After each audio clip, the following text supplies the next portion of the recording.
Just breathe in that mountain air. Oh my gosh, it is beautiful out here, Charles. We've got some haze in the background, so you can't really see the mountains too well today. Yeah, if you look out in the distance, you can see some peaks out there. But with that wind rolling off the mountains, it's a new school year breeze, as I like to say. It's a new season of the Pulse, right? It is, and we're kicking it off with one of our own alumni from the University of Maryland, Baltimore, Carey School of Law.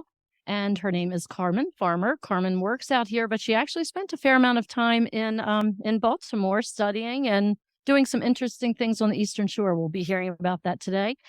Yeah, and you're probably wondering, where are we? We are in Denver, Colorado right now at the Podcast Movement Conference, and we're here to learn how to improve the podcast for our loyal listeners, our Pulse pals, as we like to call them. So we figured, why not do a podcast out here and talk to an alum? We have UMB alumni everywhere. Yeah, and it was kind of hard to narrow it down. We have some dentists out here who we considered, but Carmen is our go-to person for the day. She's the Senior Conservation Project Manager for the Northern Front Range and Lower South Platte Basin for Colorado Open Lands. And that's a nonprofit. They're dedicated to protecting land and water in Colorado. And she's going to give us a lot more specifics about what that means. That's exciting. And on top of all of that, she's an Olympian. And as they say, once an Olympian, always an Olympian. And representing Team USA Rugby in the Rio Olympics. So that's going to be fun to talk about too. Yep. Well, let's bring her on. Yes, let's get the show on the road for the UMB Pulse. You're listening to the heartbeat of the University of Maryland, Baltimore, the UMB Pulse.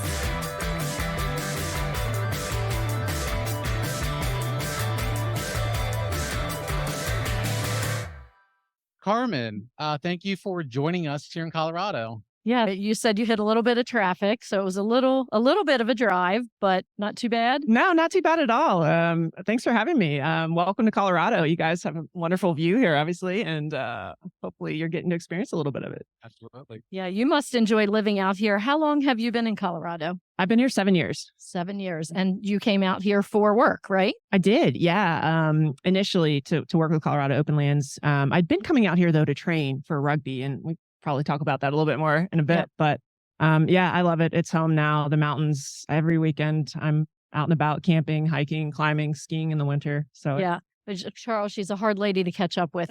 Just got back from Africa, right? Yeah, I did. I did a 2-week trip to South Africa to go volunteer at a rhino sanctuary. And so, yeah, I stayed pretty busy. That's amazing. Tell us a little bit about your trajectory educationally. So we'll dive into work in a couple minutes, but what did you start out studying? How did you wind up at UMB? And how did that ultimately get you out here? Yeah, I grew up in Richmond, Virginia. Okay. I went to undergrad at Virginia Tech, where I studied urban planning. And then ended up going to law school at University of Maryland in Baltimore, and had sort of an environmental lean there and studied land use planning and things of that nature. Subsequently to that, I clerked in federal district court in Greenbelt, and then took a job with a land use law firm on the Eastern Shore of Maryland and lived in Maryland for quite a while. So pretty special place for me. Let's learn about the nonprofit you work for. What is Colorado Open Lands and why is it important to the state? Yeah, Colorado Open Lands is a statewide land trust. As you mentioned, we're a nonprofit, and our mission is essentially to protect open spaces, farmland, ranch land in Colorado. We've protected nearly 700,000 acres. And the reason we do that is because we're growing. I mean, you've got this perfect backdrop because we have sprawling subdivision houses out here on the prairie. We're about 15 miles east of Denver, in a growing metro area. And like me, there's many of us that have moved out here because we enjoy the access to the mountains. Unfortunately, we're growing at an exponential pace and eating up some of our best farm ground, some of our best habitat for the other species that coexist with us out here. And our wonderful views, and our public recreational opportunities. We have a lot of public land out here, but at the pace that we're growing, we're loving it to death. If you go to Rocky Mountain National Park, they get 4 million visitors a year. You've got to get a timed entry pass to get into there now. And so we're just crawling all over those open lands we have out here. And so part of our mission is to try to find those last best places that we can protect, that both provide places for us to grow food, places for us to recreate, and then places for rest for the wildlife and other species that, as I mentioned, are out here with us. It is surprising to see the sprawl here. It's a nicely dense city, and then as right behind us, you might be able to see newly constructed or under construction homes and townhomes, and then some of those homes are approaching, parkland on the border, like the Rocky Mountain National Arsenal. Like you drive out, and then bam, there's a new development right there. So, but let's talk about what the land actually covers and your regions. You're the senior project manager for the Northern Front Range and the Lower South Platte Basin for Colorado Open Lands. Paint the scene for us in the state in relation to where we're at here in Denver. We're in that metro area right now. So the South Platte River runs through Denver. Headwaters are up in the mountains in a place called South Park. Not to be confused with the TV show, although the creators are from this area. And there's an interesting nexus there. It flows all the way out to the Nebraska border. So I kind of cover this entire area. And this is the fastest growing part of Colorado. For a while in Denver, we had 10,000 people a month moving to Denver. We have a housing shortage here. And so that's why you're seeing all of this new construction. We just can't keep up with the pace of people moving here. You're talking about traffic earlier. That's part of it too. All the infrastructure that goes along with it. And so my job is to go out and meet with landowners, some of these private folks that are being approached by development, and talk to them about conserving that land, protecting that land. And the way we do that is through a legal tool called a conservation easement. And that's where my law background comes into play.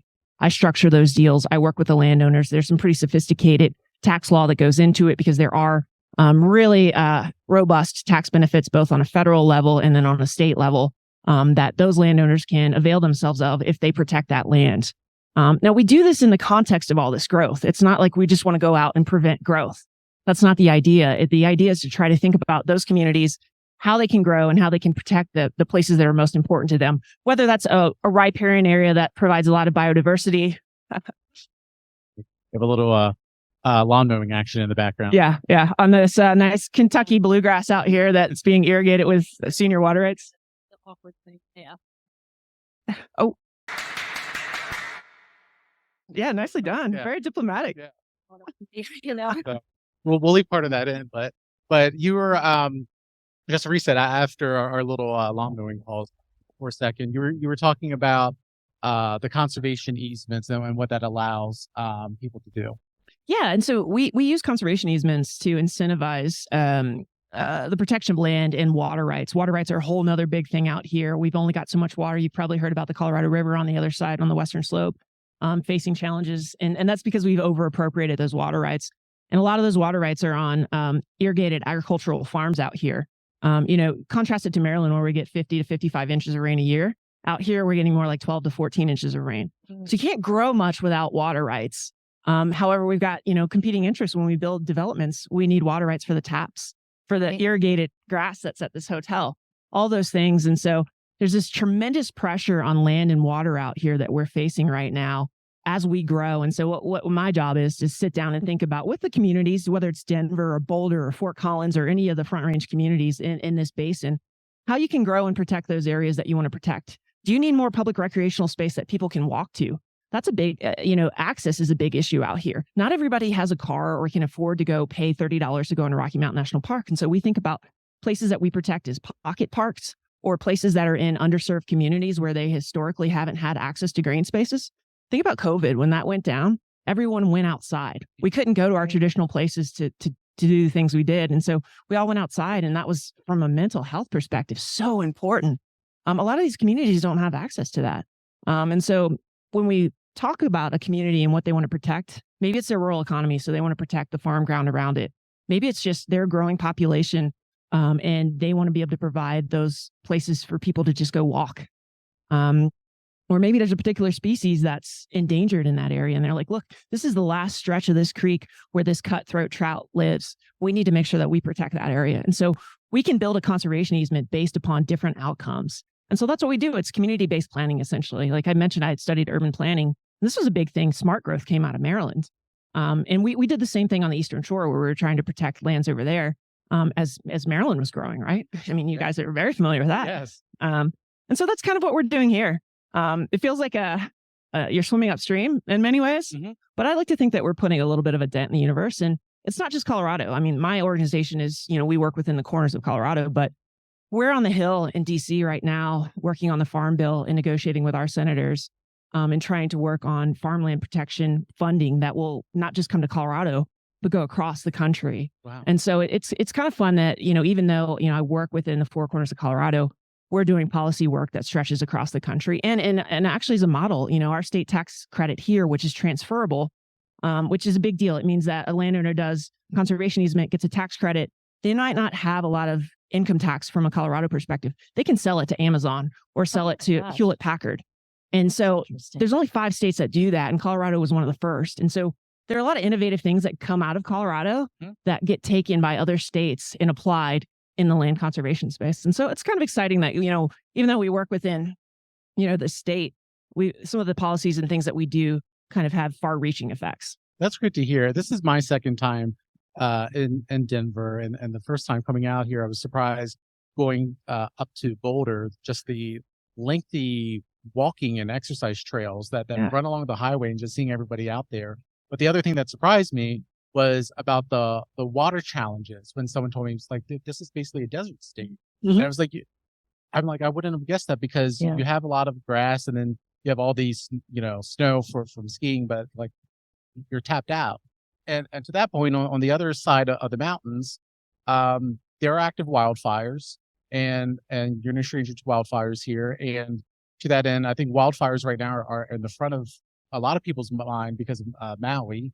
And so I know you're focused on land policy and conservation, but I'm wondering if anything that's have happened out there, and kind of like the post-mortem of what caused those fires, if that's going through, those conversations are going through your organization at all, about the utility company and people being prepared with emergency sirens and, access to, again, water, because there's a issue about people not providing water access to fight the fires out there. So I don't know if any of those things are all of a sudden now top of mind.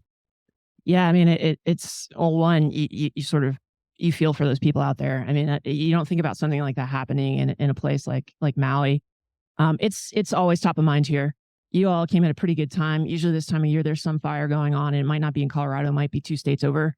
In 2020, we had fires that, in Denver, that were 200 miles away, where you go outside and there'd be ash on your car, because it blows in. And so air quality is a massive issue. In the mountains, forest treatment is an issue in terms of, we have a lot of mountain communities that, we've got 100 years of fire suppression. And so what that's done ecologically is created this tapestry, or this carpet of just forest, monoculture trees, a lot of Douglas fir, essentially, not to get in the weeds here, but there's a lot of fire danger. And climate change and building in climate resiliency, whether that's access to water or thinning those forests or starting to manage those forests in a way that they were, historically for tens of thousands of years, managed with, out suppression. So that's fires that were started by lightning or fires that were started by First Nations. We're on the ancestral lands of the Cheyenne, the Ute, and Arapaho right now, and they would start fires. That was part of the landscape and part of clearing out meadows and bringing in species, game species, and things like that. And so, we've created this system here where, we are susceptible to fire, and it's top of mind for a lot of folks. And then you combine that with, we've been in a 20-year drought until this past year. We had the biggest snowpack we've had in 20 years, and then we had the wettest spring we've had. But other than that, we've been living consistently with drought out here. And so we're constantly thinking about fire and thinking about utilizing resources and having the emergency systems in place, and also just managing for fire. A lot of communities, Boulder included, they had a fire on New Year's Eve a couple of years ago. It was crazy. You think about the middle of the winter, then you're going to have this fire, but that's what we live with. And so a lot of it's the land management techniques. So getting out here, grazing grasslands, thinning forests so that they look a little bit more like they historically did. Having a little bit of a more diverse forest system, not just one set of trees that are the same age. And so this is getting a little bit into the weeds, but yeah, it's always top of mind for us. I think you guys got a taste of it earlier this year with the fires that came down. You saw the apocalyptic photos in New York City. Yeah. That's every summer here, not to that extent, but somewhere along that spectrum. And so that's part of living in the Mountain West. And yeah, it was eye-opening when I came out here, because you think about all the rain we get and the water in the Chesapeake Bay area, and it's just very different. And it's going to continue to be an issue as we have, climate change and drier climate and these crazy storms and things like that. Well, you just mentioned the Chesapeake Bay, so let's take it back to Maryland for a minute. Okay. You were a land use attorney on the Eastern Shore for a bit, right? Yeah. And was that to help farmers and the produce that's growing there, or how did that work? It was a mix. I was a young attorney coming out of law school, and worked for small firms, like 5 attorneys, a junior associate. You kind of get handed everything. Okay. It was a great way to learn. Yes, sometimes we were working with farmers and we were representing them, and they were interested in protecting their land. Other times I'd have a landowner that was, had this big second home property on a, river on the bay. And they were like, hey, I'd like to build a 10,000 square foot house, in the critical area as close to the water as possible. And I want to have a helipad so I can get to my office in Baltimore. And so it was mixed, you kind of take whatever you can get. And, it was a fun learning experience. And I did that for about 5 years. I'd started to interface with the land trust community. And that's what really spoke to me.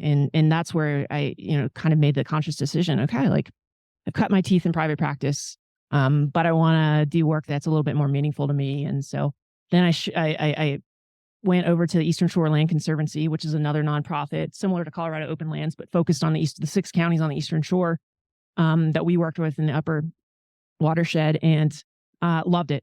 It was like, okay, this is what I need to do with my life. And there's also a little more work-life balance there, so you could go recreate. Right. There it was. Weekends looked a little bit more like going out on the boat. Right. Now you're up in the mountains. Yeah. So a little bit of a contrast, but just being outside. Yeah. Is there anything in particular about attending the University of Maryland Carey School of Law that you feel really contributed to your ability to grow in those areas and become involved? I mean, absolutely. The environmental law program they have there, it's renowned. And, Professor Bob Percival was one of my influential professors there. And having the access to environmental groups like the Chesapeake Bay Foundation, and just right in your backyard. I mean, they're based in Annapolis, we're in Baltimore. I think there's also an interesting intersection between the urban planning departments at the University of Maryland College Park, where the term smart growth or the concept came out of. And so there were a lot of synergies there that I really appreciated. And then, of course, DC's right down the road. So in terms of policy and having access to that from a federal standpoint, it was a wonderful place to go to school. And I got there right when the new law school was built. Oh, so, we were in this state-of-the-art building that was just beautifully designed from an architectural standpoint, but then also just an inspiring place to learn. I lived 2 blocks away, in the shadow of Cannon Yards, and it was fun. I was a kid that came from rural Virginia, and this was my first time living in a city. I now live downtown Denver in a little condo. And so it was in terms of me, like from a personal growth perspective, but also professionally, like it was a wonderful place to be. That's great. That's fantastic. I think you touched on this a little bit earlier, but how is managing land, farming, and other resources in Colorado different than in Maryland? I mean, obviously geographically, it's very different. Yeah, I think the biggest one is just the water component. You can grow corn in Maryland without irrigating it. You get enough rainfall or for other crops like that. And so out here, if you really want to have a productive agricultural operation, you've got to have irrigation water. And the irrigation water is, in some cases, more expensive than the actual land. Oh, wow. And so that's part of, and there's a whole history of the riparian doctrine versus the prior appropriation doctrine out here, which is very different than what we do on the East Coast. At the East Coast, you have a creek that runs through your property, you can access that water. Here, you've got to go file in court to get a water right. Oh, wow. And there's a prior appropriation doctrine. So first person to put it, if you have an 1862 water right, that's superior to a 1950 water right. And so if there's not enough water in the river, your junior water right, your 1950 water right or whatever, you might not be able to draw upon that water. And so there's this complicated system that we've done out here in the West, in Colorado and in other states in the Mountain West, where, there's a saying out here that whiskey's for drinking and water's for fighting.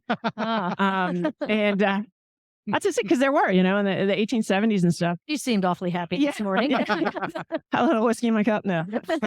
I mean, there were a lot of fights over water, and there still are in court, because it's a resource that we have over appropriated. We don't have enough, but it unlocks everything here. I mean, we are in a high altitude desert. You're at a little over 5,000 feet here at Denver in elevation. They call it the Mile High City for a reason. Mm-hmm. Right. It's hard to grow things out here, but yet we have one of the biggest rural economies in the country. Weld County, just north of here a little bit, is a top 10 producing county in the entire country. And so they are competing with places like Southern California, where you have a much longer growing season. And so you can grow a lot more crops. And yet we're able to export. I mean, we export to China. We export to the EU. I mean, it's a major part of the economy out here. Everybody talks about like the ski economy, or like we have a growing tech economy and other things like that. But one of our biggest, from a GDP perspective, economies out here is the agricultural economy.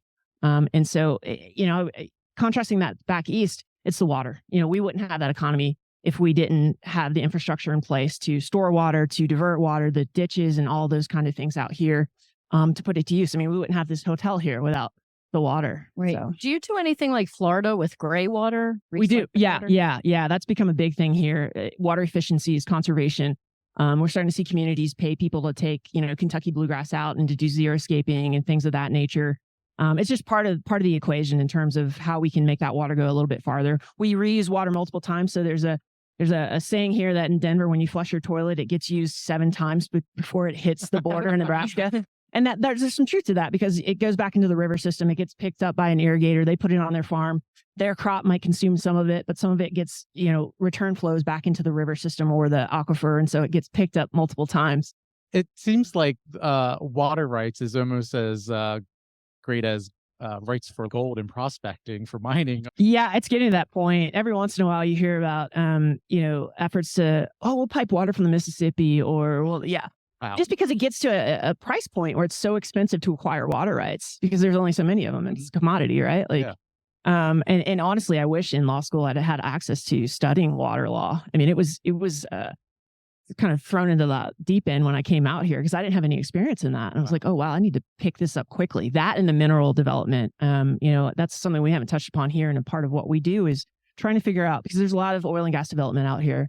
If you head north a little bit, you'll see wells everywhere, and they're constantly still drilling, and there's a fair bit of fracking going on. And we're trying to figure out how we come to terms with that in the case of protecting land and coexisting with those natural resource extraction activities.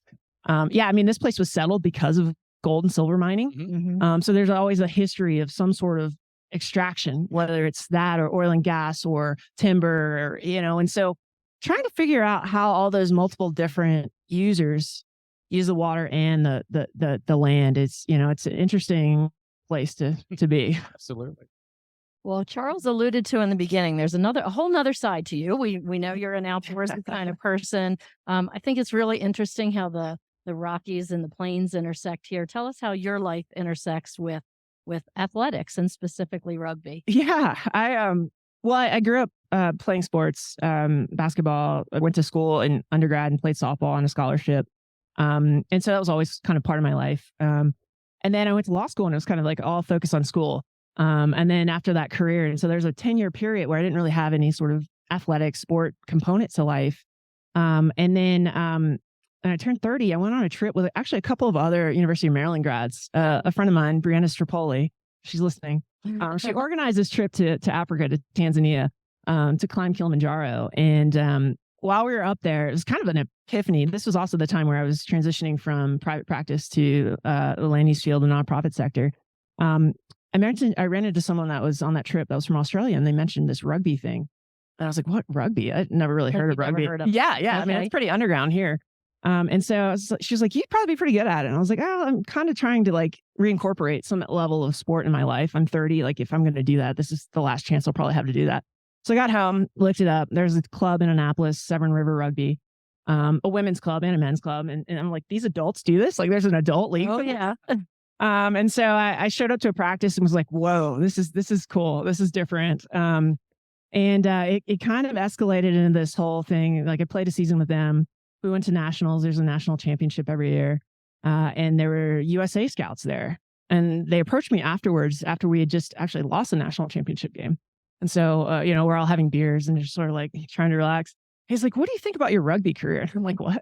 What's a rugby career? I have a career. I've had a long time to build. And so I started going to these USA camps. Rugby was reintroduced into the Olympics in 2016.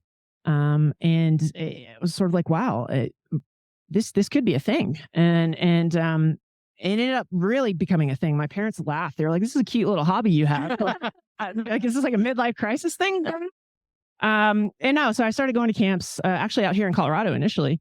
And then got really serious about it and had to move to San Diego. We have an Olympic training center outside of San Diego in Chula Vista. And so 2 years before the Olympics, I talked to, I was working with the Eastern Shore Land Conservancy at the time. I was like, hey guys, I have this opportunity. Would you allow me to work part-time and sort of train out there? And so moved out there. I'd get up at like 5 o'clock to take, 8 o'clock a.m. meetings in Maryland, work in the morning, go train all day, come home, work. And, but it was one of those things, it was an interesting moment in life where you sort of ask yourself, okay, this is going to be really tough, both professionally, mentally, physically at that stage in your life. But would you regret it? And that was the point. It was like, I had an outside chance. Like I was not like, I got invited out. They were like, we're not going to pay you yet. We're not quite sure. Cause it is professional now.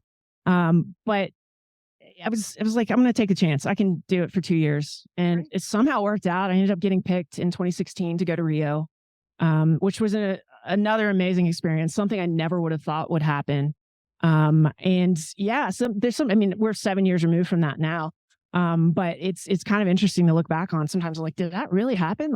And I was an older athlete. I was 35 at the time.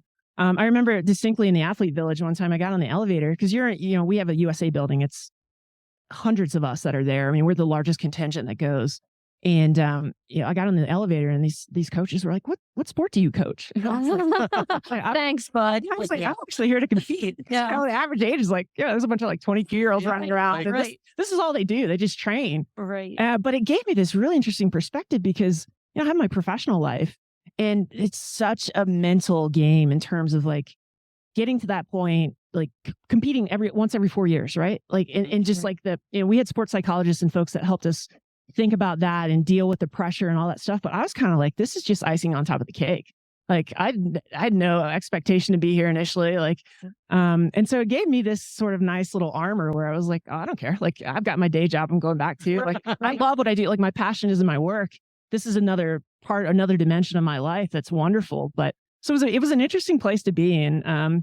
That's awesome. Thanks for sharing that. That's really wonderful. And rugby is such a great sport. You learn so many things from it, self-resiliency and just being strong and enduring. Absolutely. And it's a very open, inclusive space, and it's always been that way. Come as you are, all kinds of body types. It doesn't, where you're from, what your skill level is, how you identify, whatever. I mean, we try to be pretty open. And it's also, it's a worldwide sport. It's not huge here. It's growing. Right. Yeah. But, I've been all over the world, New Zealand, England, Fiji, just to play. And it's a worldwide community and it's the camaraderie that goes into it as well. We smash into each other on the pitch.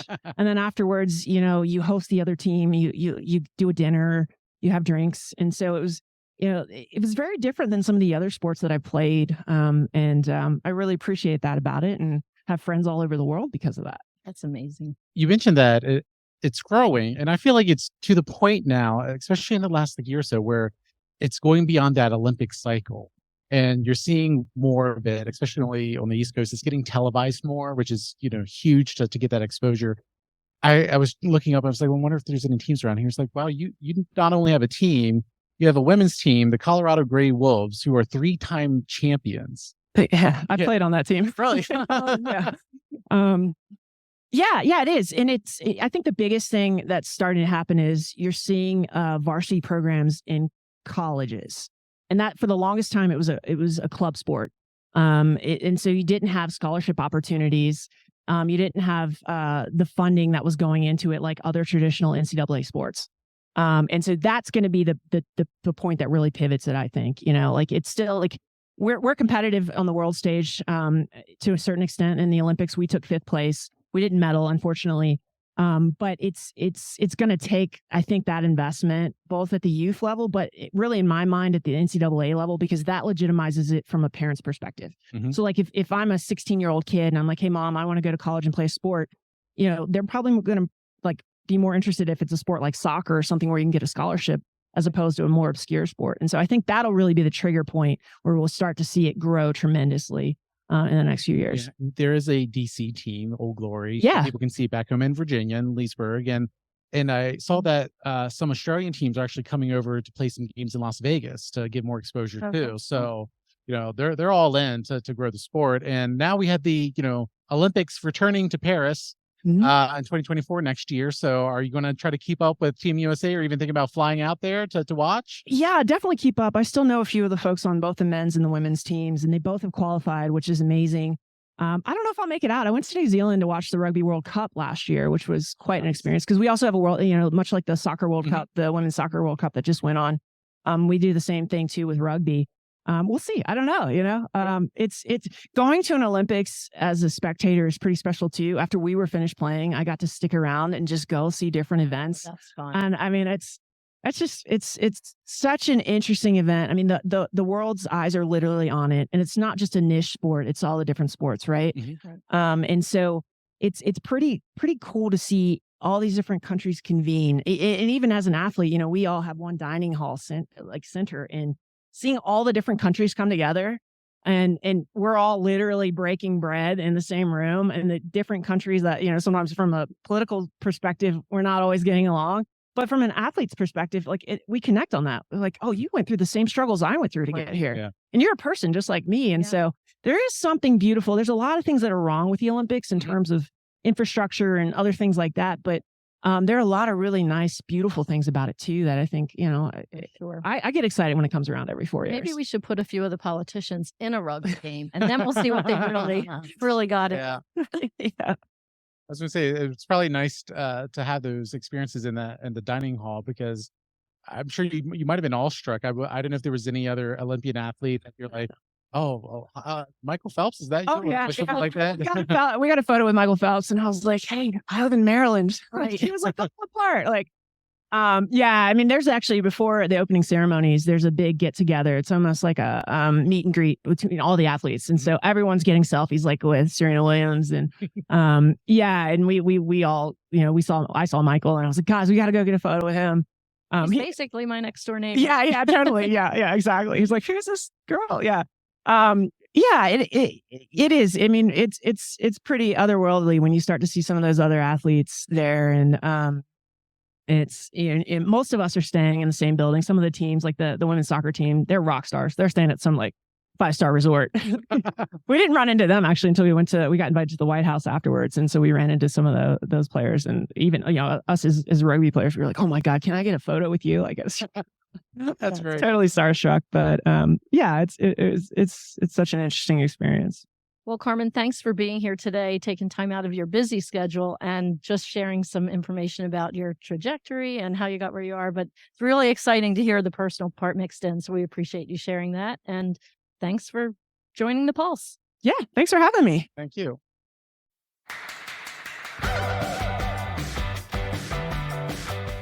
The UMB Pulse with Charles Chalet and Dana Rampolla is a UMB Office of Communications and Public Affairs production. Edited by Charles Chalet, marketing by Dana Rampolla.